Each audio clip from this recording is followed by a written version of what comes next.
بسم اللہ الرحمن الرحیم وبہ نستعین۔ آج سوال جواب سیگمنٹ کا 16واں ایپیسوڈ لے کر ہم حاضر خدمت ہیں۔ اس میں بہت سارے سوالات اس طرح کے ہوتے ہیں جو آپ بھائی بہنوں کے آئے ہوئے ہوتے ہیں اور ہم اس کے آسان جواب دیتے ہیں۔ اس سے آپ کی معلومات میں اور آپ کے علم میں بہت اضافہ ہوتا ہے، اس لیے گزارش رہتی ہے کہ اس کو آخر تک دیکھنا چاہیے اور دوسروں تک ضرور شیئر کرنا چاہیے۔ یہ دوسروں تک شیئر کرنا گویا کہ علم کے شیئر کرنے میں معاون بننا ہے اور یہ مستقل صدقہ جاریہ ہے۔ آج کا پہلا سوال ہم نے لیا ہے، یہ ایک بہن ہیں حیا کائنات جو گورکھپور سے ہیں۔ کہتے ہیں کہ مفتی صاحب دونوں سجدوں کے درمیان بیٹھنا ضروری ہے کیا، اور نہیں بیٹھے تو نماز ہو جائے گی؟ دونوں سجدوں کے درمیان میں اطمینان سے بیٹھنا ضروری ہے۔ جس طرح سے رکوع کے بعد میں اطمینان سے کھڑے ہونا یعنی سیدھے کھڑے ہو جانا ضروری ہے، اسی طرح سے دونوں سجدوں کے درمیان میں اطمینان کے ساتھ بیٹھنا ضروری ہے۔ اگر کوئی شخص اطمینان کے ساتھ نہیں بیٹھا یعنی اس بیٹھنے کو اس نے ترک کر دیا یا صحیح سے نہیں بیٹھا تو اس کے اوپر سجدہ سہو واجب ہوگا، اور اگر اس نے سجدہ سہو نہیں کیا تو اس کو نماز کا دہرانا واجب ہوگا۔ بہرحال دونوں سجدوں کے درمیان میں اطمینان کے ساتھ بیٹھنا اس کے لیے واجب ہے۔ اگلا سوال ساحل صاحب سرائے ترین سے کہتے ہیں کہ پیشاب کرنے کے بعد قطرے جاتے ہیں تو میری نماز کا کیا ہوگا؟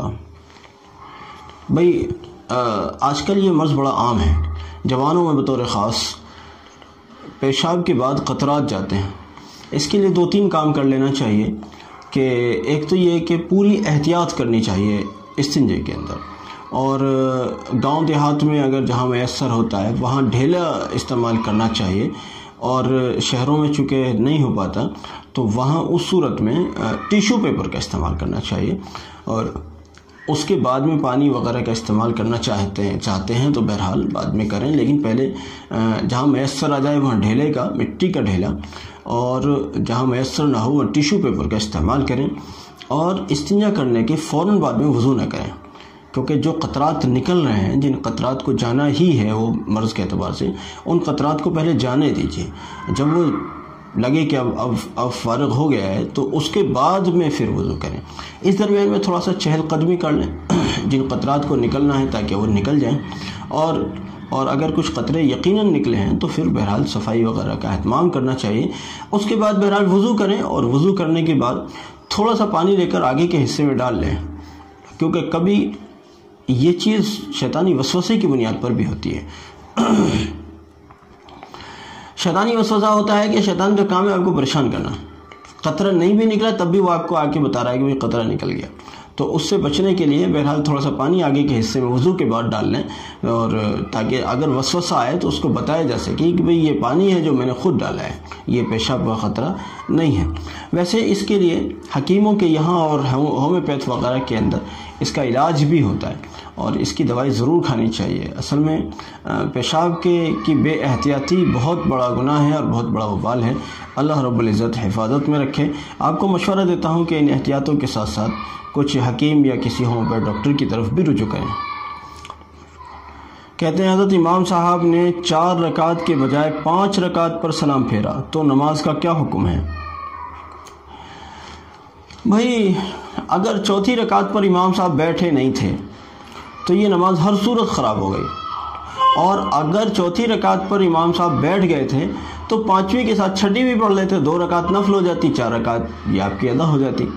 اور لیکن بہرحال سب سے اچھی بات یہ ہے کہ اب سب باتوں کا خلاصہ نماز کو دہرایا جائے۔ چوتھی رکعت پر اگر بیٹھنا اصل میں چونکہ ضروری ہے، اگر چوتھی رکعت کا بیٹھنا جو اتحیات پڑھنے کے لیے جو بیٹھتے ہیں دونوں سجدوں کے بعد میں جو بیٹھتے ہیں، اگر وہ مس ہو جاتا ہے، آخری رکعت کا اگر بیٹھنا اگر مس ہو جاتا ہے جس کو قاعدہ بولتے ہیں، اگر قاعدہ مس ہو جاتا ہے تو کسی بھی صورت نماز نہیں ہوگی، سجدہ سہو کرنے سے نماز ہوگی، اور اس نماز کو دہرانا ہوگا۔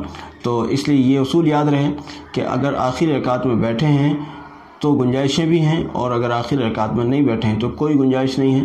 اب 5ویں رکعت کے لیے کھڑے ہو گئے ہیں تو اس میں یاد رہے اگر چوتھی رکعت میں بیٹھے تھے اور 5ویں رکعت کے لیے کھڑے ہو گئے ہیں کہ غلطی سے کھڑے ہو گئے ہیں تو پھر انہیں چاہے تو 1 رکعت اور یہ ادا کر لیں اور 6 رکعت ہو جائیں گی، تو 2 رکعت نفل ہو جائیں گی، 4 رکعت اس کے فرض ہو جائیں گے۔ لیکن بہرحال یہ چونکہ غلط ہوا، 5ویں رکعت پر انہوں نے شاید اگر سلام پھیرا ہو تو ہر صورت میں نماز کو دہرایا جانا چاہیے۔ آخری رکعت چاہے 2 رکعت والی پڑھ رہے ہوں یا 3 والی یا 2 یا 4 والی، بہرحال آخری رکعت میں بیٹھنا فرض ہے، یہ اس میں گنجائش نہیں ہوگی۔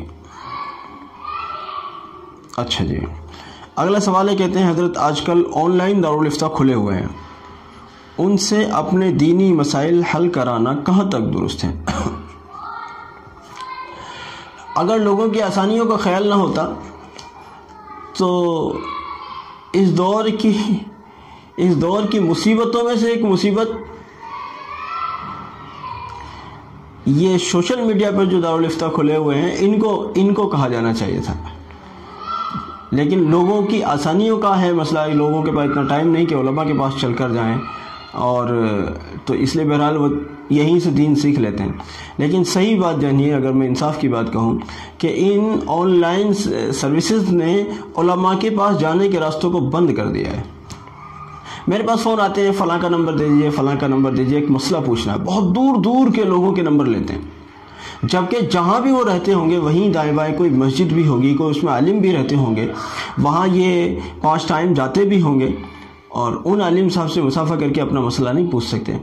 دور دراز کے کسی عالم کا، بہت سارے لوگ میرے پاس فون کرتے ہیں، اللہ جانے کہاں سے فون کرتے ہیں، مجھے خود نہیں، میں نہیں جانتا ان لوگوں کو، اور پتہ نہیں انہوں نے بھی مجھے کبھی نہیں دیکھا ہوگا، بس سوشل میڈیا پہ دیکھ لیا، یوٹیوب فیس بک وغیرہ پر کہیں دیکھ لیا، تو اب ان کے فون آتے ہیں، جبکہ مجھ سے زیادہ قابل آدمی ان کے پڑوس کی مسجد میں بیٹھا ہوا ہوتا ہے، اس کو نہیں جائیں گے، مجھے فون کریں گے یا کسی اور عالم کو فون کریں گے، ایسے ہی یوٹیوب پر سرچ کریں گے، کہیں کوئی گوگل پر سرچ کرے گا، کوئی کچھ بہرحال۔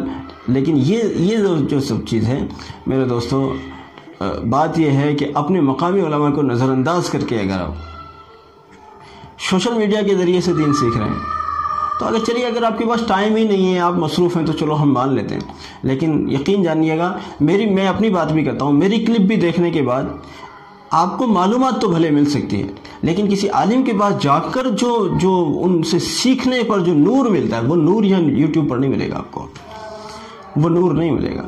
اور علم سیکھنا نورانی ماحول میں جب ہوگا تو وہ دل کے اندر جائے گا، ورنہ تو اگر بے نورانی ماحول کے ساتھ اگر علم کو سیکھا جائے گا تو وہ دماغ میں جائے گا، یعنی معلومات کو بڑھائے گا، دل پر کوئی اثر نہیں ہو رہا ہے۔ جیسے یوٹیوب وغیرہ کو دیکھ کر دل پر کتنا اثر ہوتا ہے؟ بہت کم، تھوڑا بہت، خیر دین کی بات ہے، کچھ نہ کچھ اثر ضرور رکھتی ہے، لیکن اتنا اثر نہیں رکھتی جتنا جب کوئی صاحب نظر آدمی، کوئی عالم، کوئی اللہ والے کے پاس جا کر آپ پوچھیں گے اور وہ آپ کو بتائیں گے، تو وہ نظروں سے بھی پلائیں گے اور زبان سے بھی آپ کی معلومات میں اضافہ کریں گے، اس کا لطف الگ ہی ہے۔ بہرحال آپ کے سوال کے مطابق اگر کوئی معتبر دارالافتاء آپ کو نظر آ رہا ہے یوٹیوب پر یا بہرحال سوشل کسی بھی پلیٹ فارم پر، تو اگر وہ معتبر لوگ نظر آ رہے ہیں، کوئی معتبر عالم کوئی نظر آ رہے ہیں، تو ٹھیک ہے، ان سے سیکھیں، لیکن اس سیکھنے کی وجہ سے اپنے مقامی علماء سے رابطہ منقطع نہیں ہونا چاہیے۔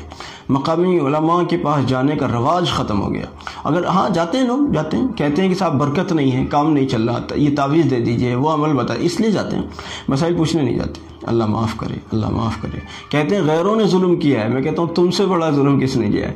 اپنوں نے جو ظلم کیا ہے اتنا غیر پہنچ بھی نہیں سکے۔ اپنوں کا ظلم یہ ہے کہ ایک آدمی بہت قابل عالم اپنی مسجد میں، اپنے مدرسے میں، اپنے محلے میں کہیں بیٹھا ہوتا ہے اور لوگ اس کو پوچھتے بھی نہیں ہیں۔ دور دراز کا عالم جس کی صلاحیت کا اندازہ بھی نہیں کہ پتہ نہیں اس کے پاس کیا صلاحیت ہے کیا نہیں، اس کو دن اور رات فون کر کے کہیں گے حضرت بتائیے یہ مسئلہ کیسا ہے۔ یہ ظلم ہے، یہ ظلم ہے اس قابل آدمی کے پاس جو آپ کے محلے میں بیٹھا ہوا ہے۔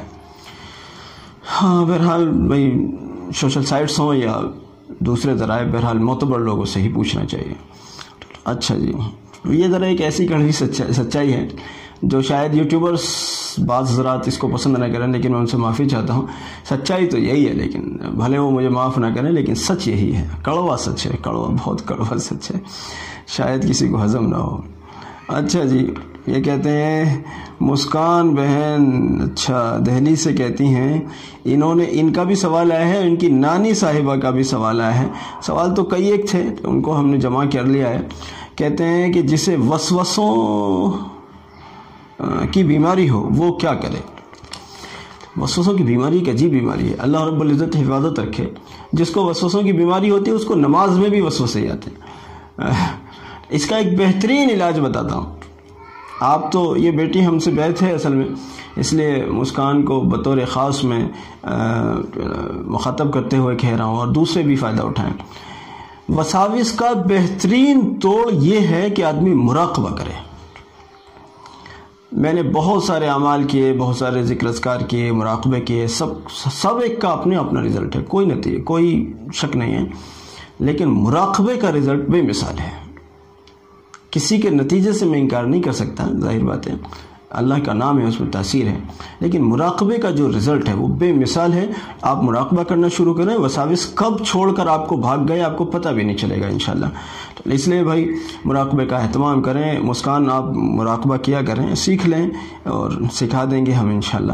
آپ تھوڑی دیر کے لیے مراقبہ شروع کریں گے، آپ کے وساوس آپ کو چھوڑ کر بھاگ جائیں گے انشاءاللہ۔ مسکان کی نانی کہتی ہیں، بیچاری بزرگ ہیں، تو انہوں نے مسکان نہیں اور اپنی نانی کی طرف سے بھی سوال پیش کیا ہے۔ کہتی ہیں کہ میں قضائے عمری کرنا چاہتی ہوں مگر نہیں معلوم کیسے ادا کروں۔ بھائی بڑا آسان ہے۔ مثال کے طور پر 10 سال کی آپ کی نمازیں چھوٹی ہوئی ہیں، تو 10 سال تک ہر نماز کے ساتھ ایک نماز کو قضا کریں۔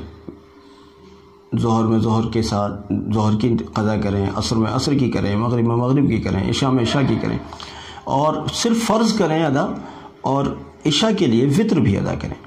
اور دوسری بات یہ ہے، کئی بار ایسا ہوتا ہے کہ یاد نہیں ہوتا، ہم کبھی کبھار نماز پڑھ لیتے تھے، کبھی چھوڑ دیتے تھے، تو بہرحال ابھی آپ کی چونکہ عمر زیادہ ہے نانی صاحبہ، اور نمازیں آپ کی زیادہ چھوٹی ہوئی ہیں، فی الحال جو آپ کو یاد ہے فی الحال ان کو ادا کریں۔